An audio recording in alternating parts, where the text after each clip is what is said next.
IAS के YouTube channel पर आपका स्वागत है। मध्य प्रदेश समान अध्ययन के क्रम को अब हम आगे बढ़ाते हैं।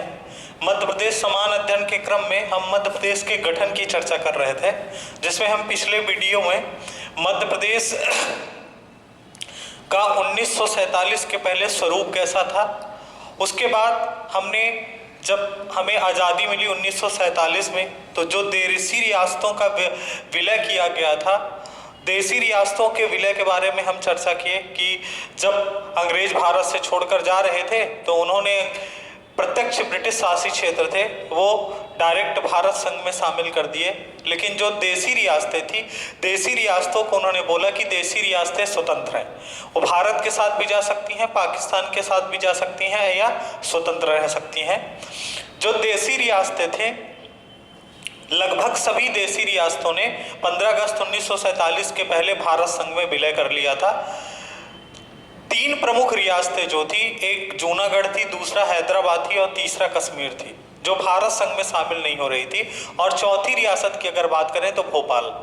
जो जूनागढ़ थी, जूनागढ़ को विद्रोह तथा जनमत संग्रह के आधार पर विलय करा लिया गया।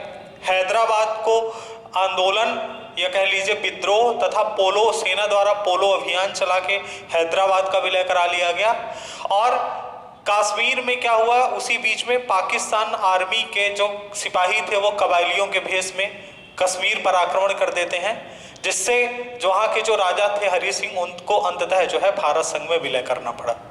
उसके बाद भारत का 30% हिस्सा हालांकि पाक ऑक्यूपाइड कश्मीर में जो है चला गया। 70% हिस्सा हमारे पास आज जो है वर्तमान समय में कश्मीर का भारत के पास है। अब रियासतों का एकीकरण कर लिया गया। रियासतों का एकीकरण करना एक कठिन काम था, लेकिन वल्लभ भाई पटेल तथा बीपी मेनन साहब के प्रयासों से इस काम को आसानी से तो नहीं कह सकते, लेकिन अंततः जो है इसको भारत संघ में विलय कर लिया गया। और जब इसको भारत संघ में विलय कर लिया गया, 15 अगस्त 1947 को देश भी आजाद हो गया, तो राज्यों के राज्य संविधान सभा द्वारा क्या किया गया कि जो इन देशी रियासतों का विलय किया गया था, देशी रियासतों का विलय तथा ब्रिटिश प्रांतों का भी विलय, ब्रिटिश प्रांत तो डायरेक्ट भारत में सौंपे गए थे, तो इन सब को मिलाकर संविधान सभा ने राज्यों का वर्गीकरण किया। तो आज हम जिस विषय पर चर्चा करेंगे, मध्य प्रदेश के गठन में सबसे पहली चीज हम समझेंगे राज्यों का वर्गीकरण। राज्यों का वर्गीकरण, राज्यों का वर्गीकरण।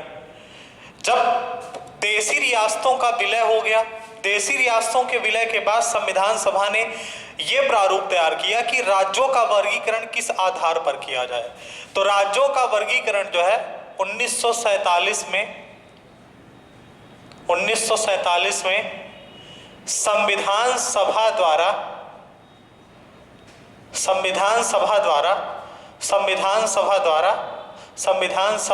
किया गया।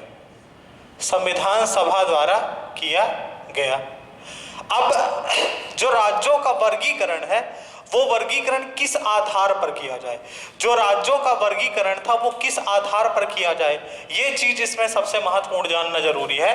तो जो राज्यों का वर्गीकरण था वो स्वतंत्रता प्राप्ति के बाद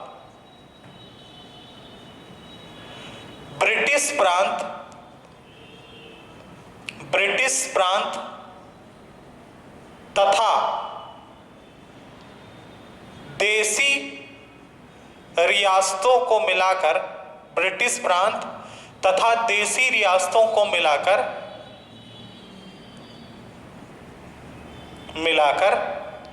ब्रिटिश प्रांत तथा देशी रियासतों को मिलाकर राज्यों का वर्गीकरण किया गया। ब्रिटिश प्रांत तथा देशी रियासतों को मिलाकर राज्यों का वर्गीकरण किया गया। हालांकि राज्यों का वर्गीकरण करने के पहले संविधान सभा द्वारा क्या किया गया था, इसका संविधान सभा द्वारा क्या किया गया कि इसका आधार क्या बनाया गया था।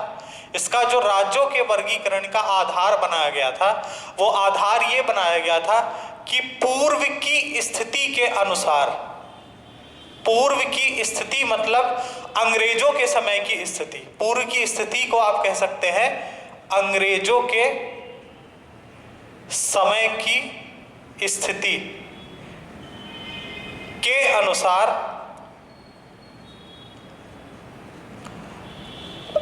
राज्यों का वर्गीकरण किया जाए। पूर्व की स्थिति के अनुसार या अंग्रेजों की समय की स्थिति के अनुसार राज्यों का वर्गीकरण किया जाए। मतलब यह है कि संविधान सभा द्वारा क्या किया गया कि राज्यों के वर्गीकरण का प्रस्ताव लाया गया। संविधान सभा द्वारा राज्यों के वर्गीकरण का प्रस्ताव लाया गया। अब प्रस्ताव में यह लाया गया कि स्वतंत्रता प्राप्ति के बाद ब्रिटिश प्रांत तथा देशी रियासतों को मिलाकर राज्यों का वर्गीकरण किया जाए। तो इन राज्यों का जो वर्गीकरण किया जाए वो किस आधार पर किया जाए, तो उसका आधार यह बताया गया कि पूर्व की स्थिति के अनुसार किया जाए, मतलब अंग्रेजों के समय की स्थिति के अनुसार किया जाए। तो पूर्व की स्थिति में क्या था कि अंग्रेजों के पास ब्रिटिश प्रांत और देशी रियासतें थी। ब्रिटिश प्रांतों में जो शासन व्यवस्था थी वो अंग्रेजों के द्वारा चलाई जाती थी और प्रत्यक्ष तरीके से शासन चलाया जाता था। शासन की देखरेख करने के लिए गवर्नर की नियुक्ति होती थी तथा उसकी कार्य परिषद होती थी। देशी रियासतों में शासन अप्रत्यक्ष तरीके से चलता था और शासन की देखरेख राजा के अधीन में होता था, लेकिन रक्षा, विदेश और संचार विभाग अंग्रेजों के पास में होता था। तो आधार पूर्व की स्थिति को माना गया, मतलब अंग्रेजों के समय की स्थिति को माना गया। अब भारत संघ में विलय क्या हुआ? भारत संघ में ब्रिटिश प्रांत दिए गए और देशी रियासतों का विलय किया गया। तो जो भी राज्यों का वर्गीकरण हम करेंगे वो ब्रिटिश प्रांत तथा देशी रियासतों को मिलाकर करेंगे। तो क्या किया गया कि यहां पर एक पॉइंट नोट करेंगे, ब्रिटिश प्रांत तथा देशी रियासतों को मिलाकर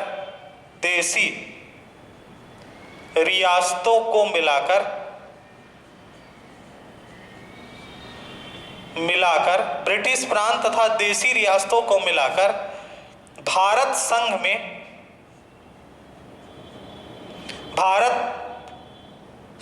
में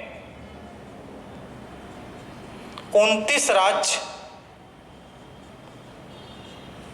बनाए गए। भारत संघ में कितने राज्य बनाए गए? 29 राज्य बनाए गए। ब्रिटिश प्रांत तथा देशी रियासतों को मिलाकर भारत संघ में 29 राज्य बनाए गए। ठीक है, अब ये राज्य कैसे 29 बनाए गए इस पर थोड़ा सा चर्चा कर लेते हैं। यहीं से क्या है, राज्यों के वर्गीकरण का कॉन्सेप्ट जो है आपको अच्छे से समझ में आ जाएगा। 29 राज्य बनाए गए। ठीक, राज्यों का वर्गीकरण जो है, राज्यों का वर्गीकरण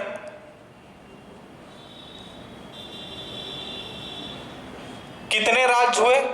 भारत संघ के 29 राज्य। भारत संघ के 29 राज्य किस प्रकार बनाए गए? तो इन राज्यों को 4 कैटेगरी में बांटा गया। ये चीज हमें ध्यान देना है। 4 कैटेगरी कौन थी? पहली कैटेगरी थी स्टेट ए, दूसरी कैटेगरी थी स्टेट बी, तीसरी कैटेगरी थी स्टेट सी और चौथी कैटेगरी थी स्टेट डी। इन 4 कैटेगरी में देशी रियासतों तथा ब्रिटिश प्रांतों का गठन करके भारत संघ में 29 राज्य बनाए जाते हैं।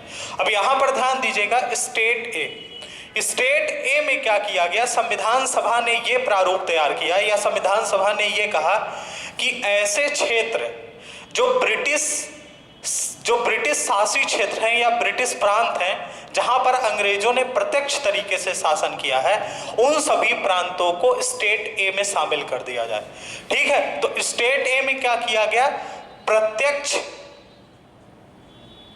ब्रिटिश शासी क्षेत्रों को शामिल किया गया प्रत्यक्ष ब्रिटिश शासित क्षेत्रों को शामिल किया गया। प्रत्यक्ष ब्रिटिश शासित क्षेत्रों को शामिल करके स्टेट ए का निर्माण किया गया। और ऐसे टोटल कितने प्रत्यक्ष ब्रिटिश शासित क्षेत्र थे? ऐसे प्रत्यक्ष ब्रिटिश शासित क्षेत्र 9 थे। तो यहां पर क्या होता है कि 9 राज्यों का गठन किया गया, 9 राज्यों का गठन किया गया। तो अगर क्वेश्चन ये आता है कि स्टेट ए में किसको शामिल किया गया, तो स्टेट ए में प्रत्यक्ष ब्रिटिश शासित क्षेत्रों को शामिल किया गया। और भारत में उस समय पर जब अंग्रेजों से भारत में टोटल 9 ब्रिटिश शासित क्षेत्र थे, टोटल 11 थे, 11 में 2 पाकिस्तान में चले जाते हैं, तो 9 भारत को मिलते हैं, तो 9 राज्यों का गठन किया जाता है। वो 9 राज्य कौन से थे अगर आपको बताना हो तो आप बता सकते हैं। बंबई था, बिहार, मद्रास था, पंजाब था, उड़ीसा था, संयुक्त प्रांत था और पश्चिम बंगाल था। एक बार रिपीट कर रहा हूं मैं, बंबई, बिहार, असम, मध्य प्रांत, मद्रास, पंजाब, उड़ीसा, संयुक्त प्रांत और पश्चिम बंगाल था। 9 राज्यों का गठन किया गया। ठीक, अब इन 9 राज्यों की शासन व्यवस्था कैसी चलाई जाएगी, ये बात ध्यान देना है। शासन व्यवस्था उसी प्रकार चलाई जाएगी जिस प्रकार अंग्रेजों के समय शासन व्यवस्था चलाई जाएगी। शासन व्यवस्था कैसी चलाई जाएगी? जिस प्रकार अंग्रेजों के समय शासन व्यवस्था चलाई जाएगी। और शासन व्यवस्था अंग्रेजों के समय कैसी चलाई जाती थी? गवर्नर होगा, शासन व्यवस्था की देखरेख कौन करेगा, या मुखिया कौन होगा? गवर्नर होगा। गवर्नर तथा उसकी सहायता के लिए कार्यकारिणी का गठन किया जाएगा। गवर्नर तथा उसकी सहायता के लिए किसका गठन किया जाएगा? कार्यकारिणी का गठन किया जाएगा।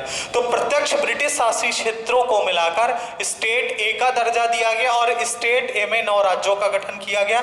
और उनकी शासन व्यवस्था कैसी बनाएगी? गवर्नर तथा उसकी कार्यकारिणी का गठन किया जाएगा। उसके बाद क्या किया गया? State B. स्टेट बी में क्या किया गया कि जो बड़ी बड़ी रियासतें थी देश के अंदर, जो बड़ी बड़ी रियासतें थी, बड़ी बड़ी रियासतों को मिलाकर स्टेट बी का गठन किया गया। ठीक है ना? बड़ी बड़ी देसी रियासतों को मिलाकर, देसी रियासतों को मिलाकर, बड़ी बड़ी देसी रियासतों को मिलाकर स्टेट बी का गठन किया गया। बड़ी बड़ी रियासतों को मिलाकर स्टेट बी का गठन किया गया। अब बड़ी बड़ी रियासतों को मिलाकर स्टेट बी का गठन किया गया, तो भारत में बड़ी बड़ी रियासतों को मिलाने से स्टेट बी में टोटल कितने राज्य बनते हैं? 8 राज्य बनते हैं। स्टेट बी में टोटल कितने राज्य बनते हैं? 8 राज्य बनते हैं। इनकी शासन व्यवस्था कैसी होगी? देखिए, बड़ी रियासतों ने जो विलय किया था भारत संघ में, वो सशर्त विलय किया था, शर्त के अनुसार विलय किया था। तो स्टेट बी में ऐसे 8 राज्य थे जिनको स्टेट बी में शामिल किया गया था।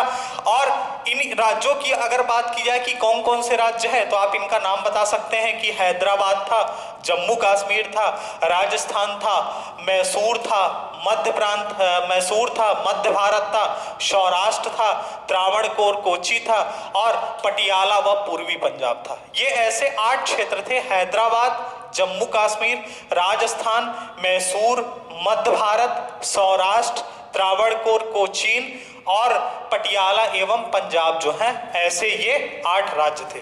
अब यहाँ की शासन व्यवस्था कैसी होगी, ये भी बात ध्यान देना है। यहाँ की शासन व्यवस्था जो है, अंग्रेजों के समय देसी रियासतों की शासन व्यवस्था कैसी थी? देसी रियासतों की शासन व्यवस्था ऐसी थी कि राजा के अधीन शासन होता था तथा रक्षा, विदेश और संचार विभाग अंग्रेजों के पास होता था। लेकिन जो शासन की देख रेख था वो मुख्य रूप से कौन करता था? राजा करता था। तो शासन की देख रेख करने के लिए यहाँ पर राज प्रमुख बनाए गए। राज प्रमुख तथा उसकी कार्यकारिणी बनाएगी। राज प्रमुख तथा उसकी कार्यकारिणी बनाई जाएगी। उसके बाद स्टेट सी का गठन किया गया। स्टेट सी में क्या बात ध्यान रखी गई, या स्टेट सी का कैसे गठन किया गया? तो छोटी छोटी रियासतों को मिलाकर, छोटी छोटी रियासतों को मिलाकर, छोटी छोटी रियासतों को मिलाकर स्टेट सी का गठन किया गया। छोटी छोटी जितनी भी रियासतें थी उन सबको मिलाकर स्टेट सी का गठन किया गया। और स्टेट सी में उस समय पर 10 राज्य आते थे। स्टेट सी में कितने राज्यों को रखा गया? 10 राज्यों को रखा गया। अगर आप राज्यों का नाम बताना चाहते हैं तो आप राज्यों का नाम बता सकते हैं कि इसमें एक राज्य भोपाल था, अजमेर था, बिलासपुर था, दिल्ली था, हिमाचल प्रदेश था, मणिपुर था, त्रिपुरा था, कुर्ग था, कच्छ था और विंध्य प्रदेश था। एक बार रिपीट कर रहा हूं मैं, अजमेर, भोपाल, बिलासपुर, दिल्ली, हिमाचल प्रदेश, मणिपुर, त्रिपुरा, उसके बाद कुर्ग, कच्छ और विंध्य प्रदेश था। तो ऐसे इसमें 10 राज्य थे। अब इनकी शासन व्यवस्था कैसी रहेगी? इनकी शासन व्यवस्था करने के लिए क्या किया गया कि आयुक्त की नियुक्ति की जाएगी। इनकी शासन व्यवस्था कौन देखेगा? आयुक्त देखेगा। और आयुक्त के साथ उसकी कार्यकारिणी होगी। आयुक्त के साथ क्या होगा? उसकी कार्यकारिणी होगी।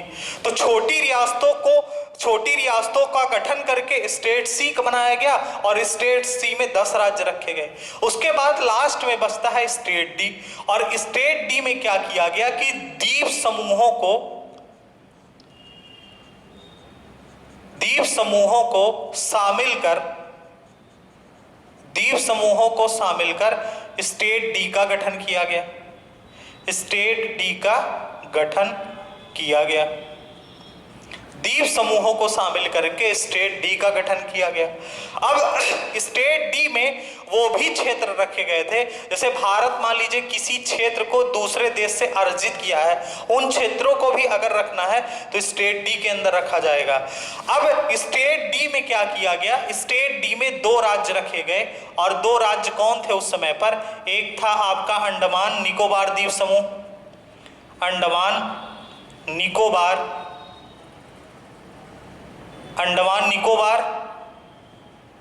द्वीप समूह, और दूसरा जो था आपका लक्षद्वीप। आपका था लक्षद्वीप। अब यहां की शासन व्यवस्था कैसी होगी स्टेट डी की? तो अगर आप शासन व्यवस्था की बात करेंगे तो यहां पर शासन व्यवस्था कैसी होगी?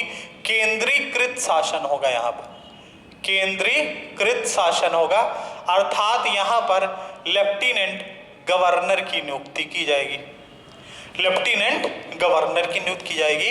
तो जो राज्यों का वर्गीकरण किया गया संविधान सभा के आधार पर वो इस प्रकार किया गया कि state A, state B, state सी तथा स्टेट डी में सभी ब्रिटिश प्रांत तथा देशी रियासतों को मिलाकर 29 राज्य भारत संघ में बना दिए जाते हैं। स्टेट ए में प्रत्यक्ष ब्रिटिश शासित क्षेत्रों को शामिल किया गया तथा ऐसे 9 राज्यों का गठन किया गया।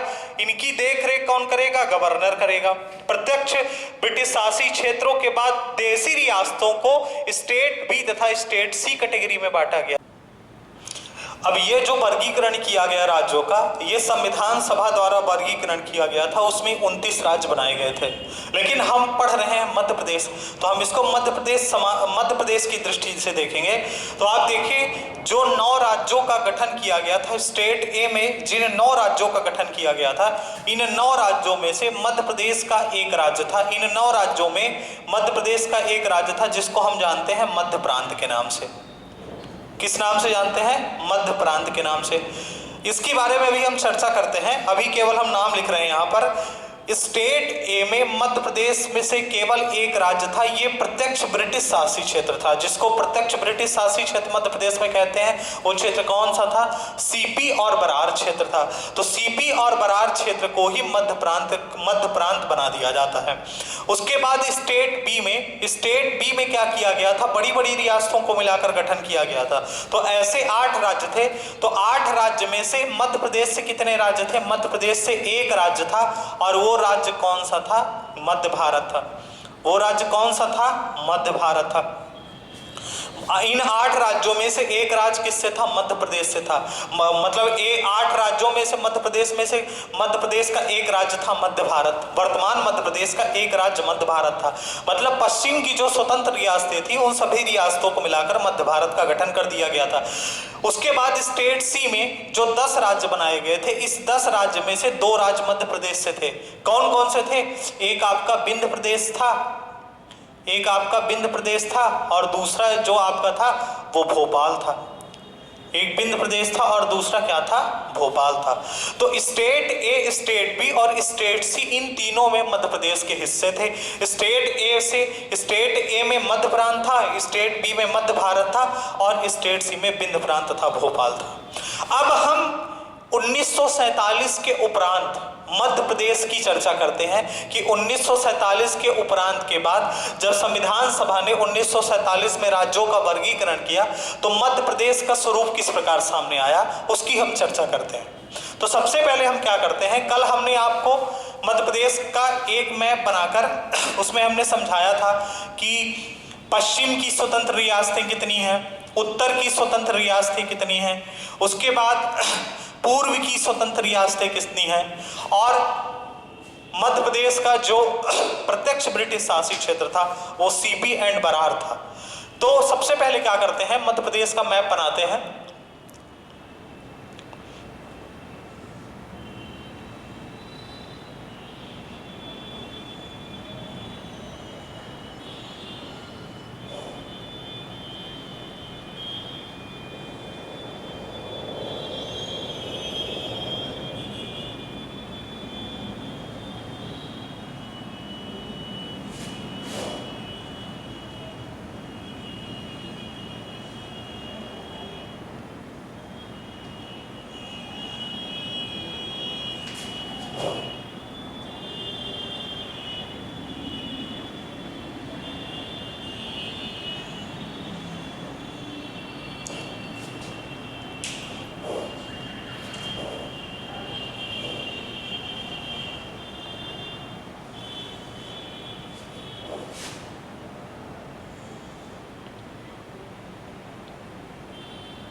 ये मैप हमने पिछली क्लास में बनाया था। हमने इसमें आपको बताया था कि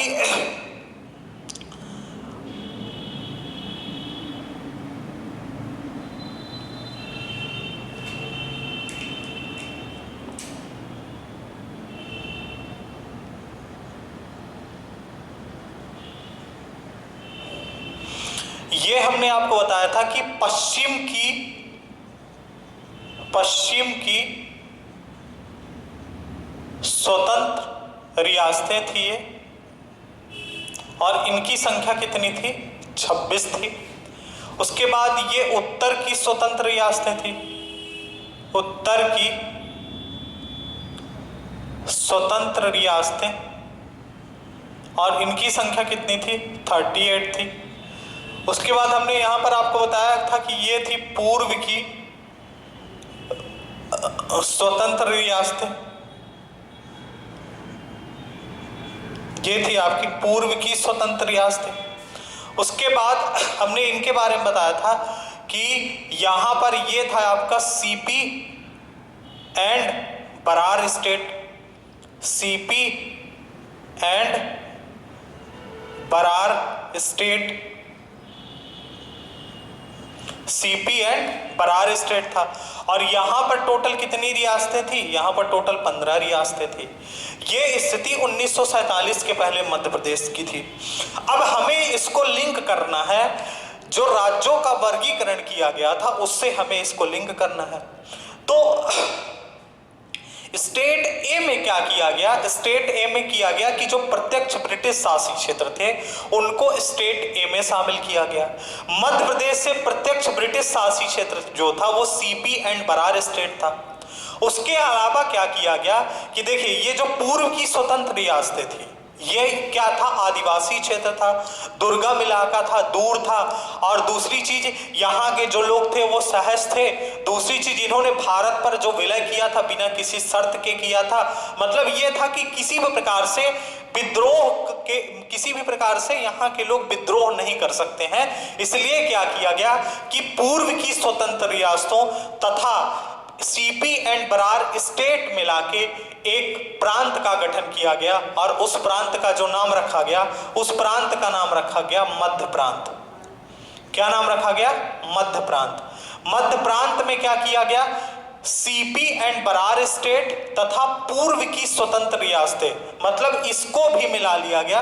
पूर्व की स्वतंत्र रियासतें, सीपी एंड बरार स्टेट तथा पूर्व की स्वतंत्र रियासतों को मिलाकर मध्य प्रांत का गठन किया गया। यह मध्य प्रांत जो था स्टेट ए का हिस्सा था। किसका हिस्सा था? स्टेट ए का हिस्सा था ये भी, और स्टेट ए का हिस्सा क्या था आपका? ये भी था, स्टेट ए में ही शामिल था। मध्य प्रांत का गठन किया गया। मध्य प्रांत का गठन कब किया गया? ये गठन किया गया आपका अप्रैल 1948 में। और इसकी राजधानी क्या रखी गई? इसकी जो राजधानी थी वो राजधानी आपकी नागपुर रखी गई।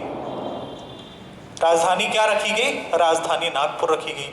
तो स्टेट ए में सीपी एंड बरार स्टेट तथा पूर्व की स्वतंत्र रियासतों में को मिलाकर स्टेट ए का गठन किया गया। अप्रैल 1948 में इसका गठन किया गया और राजधानी नागपुर रखी गई। अब एक चीज ध्यान देना है, स्टेट ए में जो शासन व्यवस्था होगी वो कैसी होगी? शासन व्यवस्था उसी प्रकार होगी जिस प्रकार प्रत्यक्ष ब्रिटिश शासित क्षेत्र में था। तो शासन व्यवस्था के लिए क्या किया गया? शासन व्यवस्था के लिए गवर्नर की नियुक्ति की गई। और गवर्नर किसको नियुक्त किया गया यहाँ का? तो यहाँ का गवर्नर आप बताएंगे ई राघवेंद्र राय को यहाँ का गवर्नर नियुक्त किया गया।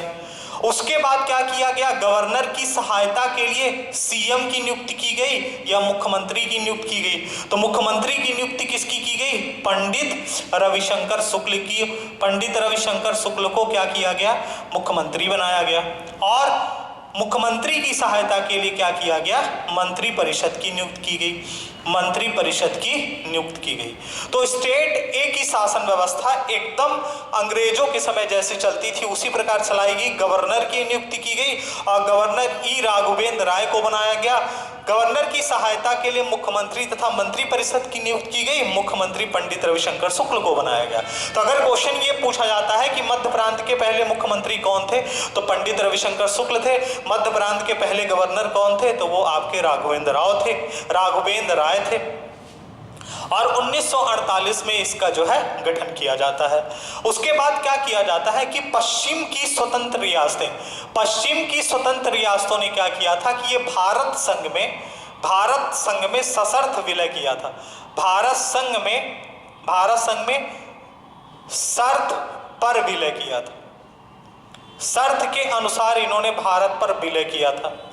अब क्या किया गया कि पश्चिम में जो स्वतंत्र रियासतें थी, ये कैसी रियासतें थी? ये सभी बड़ी रियासतें थी, जिसमें दो रियासतें तो खासकर बहुत बड़ी थी। एक ग्वालियर की रियासत थी और दूसरा आपकी इंदौर के होलकरों की रियासत थी। तो पश्चिम की स्वतंत्र रियासतों को मिलाकर एक स्टेट का गठन किया गया जिसका नाम दिया गया क्या? State B. और स्टेट बी को क्या कहा गया? स्टेट बी का जो नाम रखा गया, पश्चिम की जितनी भी स्वतंत्र रियासतें थी मध्य प्रदेश के अंदर, उन सबको मिलाकर 26 रियासतें थी। स्टेट बी का गठन किया गया और इसका नाम रखा गया मध्य भारत। इसका नाम क्या रखा गया? मध्य भारत। और इसका गठन जो है 28 मई 1948 को किया जाता है। 28 मई 1948 को किया जाता है मध्य भारत का गठन। हालांकि इसको मालवा यूनियन के नाम से भी उस समय जाना जाता था। मालवा यूनियन, उस समय पर इसे मालवा यूनियन के नाम से भी जानते थे। तो पश्चिम की स्वतंत्र रियासतों को मिलाकर स्टेट बी का गठन किया गया जिसका नाम मध्य भारत रखा गया। 28 मई 1948 को गठन किया गया इसका। अब देखिए, अब यहाँ की शासन व्यवस्था कैसी होगी, ये चीज हमें ध्यान रखना है। यहाँ की शासन व्यवस्था, क्योंकि ये देशी रियासतें थी तो यहाँ पर शासन व्यवस्था अंग्रेजों के समय कैसी थी? अंग्रेजों के समय ऐसी थी कि शासन का प्रधान कौन होता था? राजा होता था। तो उसी प्रकार की शासन व्यवस्था लागू करने के लिए क्या किया गया कि राज प्रमुख की नियुक्ति की गई। और राज प्रमुख की नियुक्ति किसके की गई? राज प्रमुख जो है इसमें चुना गया, मतलब राज प्रमुख की जो नियुक्ति की गई वो जीवाजीराव सिंधिया की गई। जीवाजीराव सिंधिया को यहाँ का राज प्रमुख बनाया गया। जीवाजीराव सिंधिया को राज प्रमुख बनाए जाने से क्या होता है कि जो ये इंदौर के होलकर थे, इंदौर के होलकर थे, वो क्या होते हैं, ग्वालियर के जो सिंधिया थे उनसे नाराज हो जाते हैं और बोलते हैं, क्योंकि जीवाजीराव को क्या किया गया, राज प्रमुख बना दिया गया, तो इंदौर के होलकर नाराज हो जाते हैं और वल्लभ भाई पटेल से कहते हैं कि हम अपना जो विलय किए थे हम वो वापस लेते हैं। तो वल्लभ भाई पटेल परेशान हो गए, बोले कि भाई वो तो ठीक है आप भारत संघ में शामिल हुए हैं, लेकिन शासन व्यवस्था चलाने के लिए पढ़ा लिखा आदमी होना चाहिए। तो अगर आपके पास कोई पढ़ा लिखा आदमी हो तो आप बताइए, हम उसको मुख्यमंत्री बना देंगे। तो फिर ये क्या करते हैं कि जो इंदौर के होलकर थे ये एक व्यक्ति को लाते हैं जिनको मुख्यमंत्री बनाया जाता है और उनका नाम होता है लीलाधर सेठ। लीलाधर सेठ को क्या किया जाता है, मुख्यमंत्री बना दिया जाता है। अब इंदौर और ग्वालियर दो बड़ी रियासतें थी, तो शुरुआत में क्या किया गया कि 6 महीने राजधानी जो है वो आपकी ग्वालियर बनाई गई और 6 महीने राजधानी जो है इंदौर बनाई गई। शुरुआत में दोनों 6-6 महीने बनाई गई थी। अब क्या हुआ, जब दोनों 6-6 महीने राजधानी ग्वालियर बना दी गई तो जीवाजीराव सिंधिया जी नाराज हो गए। उन्होंने बोला कि हमने इतनी बड़ी रियासत को भारत संघ में शामिल किया है और आपने हमें होलकरों के समकक्ष लाके खड़ा कर दिया है। फिर दोनों में विवाद हो गया। फिर इस विवाद को सुलझाने के लिए इसको राजधानी 6.5 महीने के लिए बनाया गया और इसको राजधानी जो है 5.5 महीने के लिए बनाया गया। तो अगर राजधानी पूछी जाती है कि मध्य भारत की राजधानी क्या थी, तो आप यहाँ पर 2 राजधानी बताएंगे। एक राजधानी आप बताएंगे ग्वालियर, एक राजधानी आप बताएंगे ग्वालियर और दूसरी राजधानी आप बताएंगे इंदौर। तो इस तरह मध्य भारत का गठन किया जाता है। अगर क्वेश्चन ये पूछा जाता है कि मध्य भारत के पहले राज प्रमुख कौन थे, तो जीवाजीराव सिंधिया थे और उसके बाद मध्य भारत के मुख्यमंत्री कौन थे, तो लीलाधर क्या थे, सेठ थे। उसके बाद बात आती है उत्तर की स्वतंत्र रियासतों की। उत्तर की जो स्वतंत्र रियासतें थी ये कैसी रियासतें थी, ये सभी छोटी रियासतें थी। ये कैसी रियासतें थी, ये सभी रियासतें जो थी छोटी थी। तो छोटी छोटी उत्तर में जितनी भी स्वतंत्र रियासतें थी उन रियासतों को मिलाकर एक प्रांत का गठन किया गया जिसका नाम दिया गया विंध्य प्रांत। उस प्रांत का नाम क्या दिया गया, विंध्य प्रांत। उत्तर की स्वतंत्र सभी रियासतों को मिलाकर विंध्य प्रांत का गठन किया गया और इसकी जो राजधानी रखी गई वो राजधानी क्या रखी गई, आपकी रीवा रखी गई। इसकी राजधानी रीवा बनाई जाती है। इसका जो गठन मिलता है, इसका गठन मिलता है 4 अप्रैल 1948 को। 4 अप्रैल 1948 को इसका गठन किया जाता है। 4 अप्रैल 1948 को जो है आपका विंध्य प्रांत का गठन किया जाता है। अब यहां पर क्या होता है कि उस समय पर उत्तर की जो विंध्य प्रांत बनाया जाता है इसमें 2 क्षेत्र बहुत प्रमुख थे, मतलब 2 प्रशासनिक इकाइयां थी। एक था आपका बुंदेलखंड क्षेत्र और दूसरा था आपका बघेलखंड क्षेत्र। एक था बुंदेलखंड और दूसरा था बघेलखंड क्षेत्र। तो यहां पर विंध्य प्रांत में जो शासन व्यवस्था की जाए वो किस प्रकार से की जाए, तो शासन व्यवस्था के लिए क्या किया गया, ये बात ध्यान रखना है कि शासन व्यवस्था के लिए इस पार्ट सी में जितने भी स्टेट थे यहां पर आयुक्त की नियुक्ति की जाती थी। और आयुक्त किसे नियुक्त किया गया, आयुक्त नियुक्त किया गया आपका रीवा के जो राजा थे मार्तंड सिंह। मार्तंड सिंह को क्या किया गया, यहाँ का आयुक्त नियुक्त किया गया और इनकी सहायता के लिए अवधेश प्रताप को क्या किया गया, अवधेश प्रताप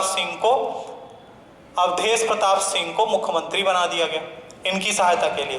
अब इस बात से बुंदेलखंड क्षेत्र के राजा जो थे, मतलब बुंदेलखंड, देखिए जब रीवा के राजा मार्तंड सिंह को आयुक्त बना दिया गया, अवधेश प्रताप को मुख्यमंत्री बना दिया गया, तो जो सतना के राजा थे यादवेंद्र सिंह नाराज हो जाते हैं और नाराज हो जाने के कारण वल्लभ भाई पटेल से कहते हैं कि हमने भारत संघ में आपके साथ विलय किया, आप मार्तंड सिंह को आयुक्त बना दिया और अवधेश प्रताप सिंह को मुख्यमंत्री बना दिया, हम लोगों को क्या मिला भारत संघ में विलय होने से। तो वल्लभ भाई पटेल चाहते थे कि अभी किसी भी तरह से लोगों को संतुष्ट करके भारत संघ में शामिल किए रहना है, उसके बाद आगे चल के वैसे भी जहां आम चुनाव होंगे तो फिर जनता की सरकार बन जाएगी।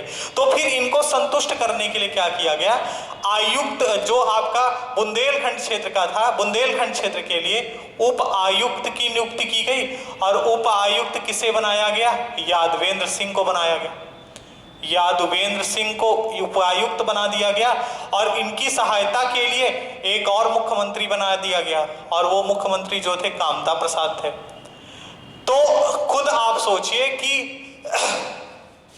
एक छोटे से स्टेट में एक आयुक्त है बघेलखंड क्षेत्र के लिए और मुख्यमंत्री है, उसके बाद बुंदेलखंड क्षेत्र के लिए यादवेंद्र सिंह उपायुक्त हो गए और मुख्यमंत्री जो है कामता प्रसाद हो गए, और मुख्यमंत्री की सहायता के लिए इनकी मंत्री परिषद हो गई और इनकी सहायता के लिए भी इनकी मंत्री परिषद हो गई।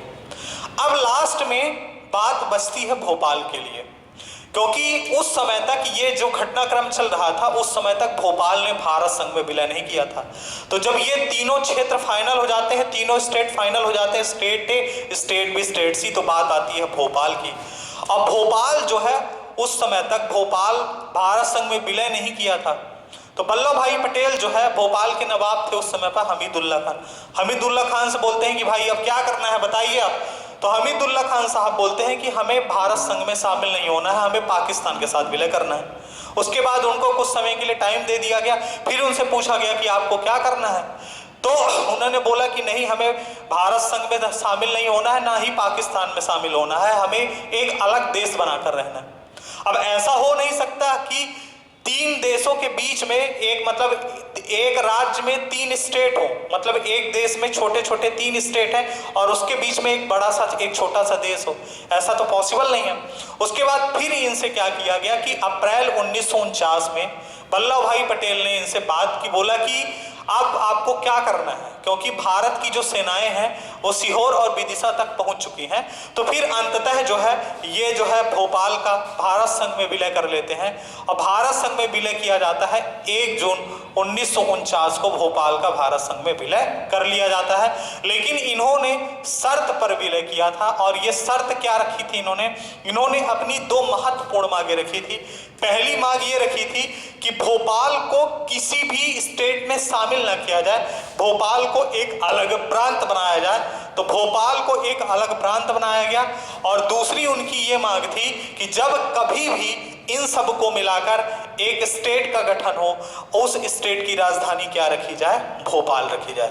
2 इनकी मांगे थी कि भोपाल को एक अलग प्रांत बनाया जाए और दूसरी चीज, जब कभी भी इन स्टेट का गठन करके कोई एक नया स्टेट बने तो उसकी राजधानी क्या रखी जाए, भोपाल रखी जाए। तो 1 जून 1949 को भोपाल का भारत संघ में विलय किया गया। उस समय भोपाल के नवाब जो थे वो हमीदुल्ला खान थे। ठीक, अब भोपाल प्रांत बनाया गया तो इसकी राजधानी क्या होगी, भोपाल प्रांत की भी राजधानी भोपाल ही रहेगी। और इसको क्या किया गया, स्टेट सी में शामिल कर लिया गया। ये किसका भाग हो गया, ये भाग हो गया आपका स्टेट सी में, इसको जो है शामिल कर लिया गया। स्टेट सी में विंध्य प्रदेश भी था और दूसरा जो था आपका विंध्य प्रांत भी था और दूसरा भोपाल प्रांत भी था। अब यहाँ की शासन व्यवस्था कैसी थी, स्टेट सी की आयुक्त की नियुक्ति होती थी तथा उसकी सहायता के लिए मुख्यमंत्री तथा मंत्री परिषद की नियुक्ति होती थी। तो यहां पर जो भोपाल स्टेट था, भोपाल स्टेट में क्या किया कि जो आयुक्त बनाया गया वो आयुक्त बना दिया गया है आपको, हमीदुल्ला खान साहब को ही आयुक्त बना दिया गया। और यहां पर जो मुख्यमंत्री बनाया गया वो शंकर दयाल शर्मा को बनाया गया। शंकर दयाल शर्मा को यहाँ का मुख्यमंत्री बनाया गया, जो आगे चलकर भारत के राष्ट्रपति बनते हैं। तो आयुक्त जो है हमीदुल्ला खान को बनाया गया और मुख्यमंत्री शंकर दयाल शर्मा को बनाया गया और मुख्यमंत्री की सहायता के लिए मंत्री परिषद बनाई गई। तो इस प्रकार जो राज्यों का वर्गीकरण किया गया था, राज्यों का वर्गीकरण 1947 में जो संविधान सभा द्वारा किया गया था, तो मध्य प्रदेश की स्थिति क्या थी उसमें इस प्रकार थी। मतलब 1947 के उपरांत जो है मध्य प्रदेश का स्वरूप कैसा था, ऐसा था। 1948 में ये स्टेट बनता है, ये स्टेट बनता है, ये स्टेट बनता है और ये स्टेट जो है आपके सभी 1948 में जो है स्टेट जो है इस प्रकार बना दिए जाते हैं। हालांकि जो ये राज्यों का वर्गीकरण किया गया था, राज्यों के इस वर्गीकरण से लोग संतुष्ट नहीं थे। राज्यों के इस तरह के वर्गीकरण से लोग संतुष्ट इसलिए नहीं थे क्योंकि जनता ने कहा कि आपने राज्यों का वर्गीकरण इस प्रकार से कर दिया है, ये राज्यों का वर्गीकरण उसी प्रकार लगता है जिस प्रकार 1947 के पहले अंग्रेजों का शासन था, उसी प्रकार की शासन व्यवस्था आपने फिर से लागू कर दी। हम तो आजाद तो हो गए, लेकिन हमें मिला क्या? हमें कुछ नहीं मिला, क्योंकि जो लोग अंग्रेजों के समय में शासन व्यवस्था चला रहे थे वही लोग तो अभी भी शासन व्यवस्था चला रहे हैं। तो क्या किया गया, उसी समय पर राज्यों के गठन की मांग उठने लगी कि राज्यों का गठन जो है भाषा के आधार पर किया जाए, भाषा तथा संस्कृति के आधार पर किया जाए। तो पंडित नेहरू जी ने बोला कि अभी क्या है, अभी हम क्या है तुरंत आजाद हुए हैं, तो अभी राज्यों का वर्गीकरण ये है, लेकिन जो भाषा के आधार पर वर्गीकरण किया जाएगा उसके बारे में जो है हम आगे भविष्य में देखेंगे कि राज्यों का वर्गीकरण भाषा के आधार पर करना उचित है कि नहीं है। लेकिन अभी ये जो वर्गीकरण है, ये वर्गीकरण जो है वो आपका वर्गीकरण जो है ये प्रशासनिक आधार पर वर्गीकरण किया गया था।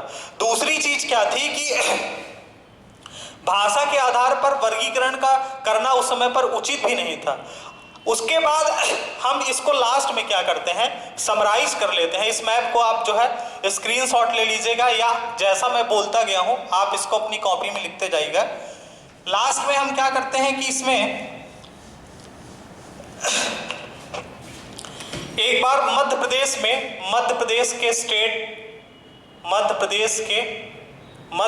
के राज्यों का वर्गीकरण, मध्य प्रदेश के राज्यों का वर्गीकरण 3 प्रकार से है। पहला था स्टेट ए, दूसरा था आपका स्टेट बी, और तीसरा था आपका state C. State A, state B और स्टेट सी। स्टेट ए का नाम क्या था? स्टेट ए का नाम जो था मध्य प्रांत था, और इसकी राजधानी क्या थी? नागपुर थी। दूसरी जी स्टेट बी का नाम क्या था? मध्य भारत था, और इसकी राजधानी क्या थी? इसकी 2 राजधानियां थी, एक आपकी थी ग्वालियर। ग्वालियर को शीतकालीन राजधानी बनाया गया था, ग्वालियर को शीतकालीन राजधानी बनाया गया था, और इंदौर को ग्रीष्मकालीन राजधानी बनाया गया था, ग्रीष्मकालीन राजधानी बनाया गया था। उसके बाद स्टेट सी में 2 राज्य थे, एक आपका था विंध्य प्रदेश, एक आपका भोपाल था, और दूसरा था विंध्य प्रांत। विंध्य प्रांत की राजधानी क्या रखी गई थी? रीवा रखी गई थी। विंध्य प्रांत की राजधानी जो है रीवा रखी गई थी। तो राज्यों का वर्गीकरण जो है, मध्य प्रदेश से राज्यों का वर्गीकरण इस प्रकार होता है। स्टेट ए का नाम मध्य प्रांत था, राजधानी नागपुर थी। स्टेट ए को हमने अभी आपको बता दिया कि यह प्रत्यक्ष ब्रिटिश शासित क्षेत्र था, जिसमें सीपी एवं बरार क्षेत्र तथा पूर्व की स्वतंत्र रियासतों को मिलाकर शामिल किया गया था। स्टेट बी जिसका नाम मध्य भारत था, इसमें पश्चिम की स्वतंत्र रियासतों को मिलाकर इसका गठन किया गया था। और स्टेट सी में उत्तर की स्वतंत्र रियासतों को मिलाकर विंध्य प्रांत का गठन किया गया था, और भोपाल एक अलग प्रांत था उस समय पर।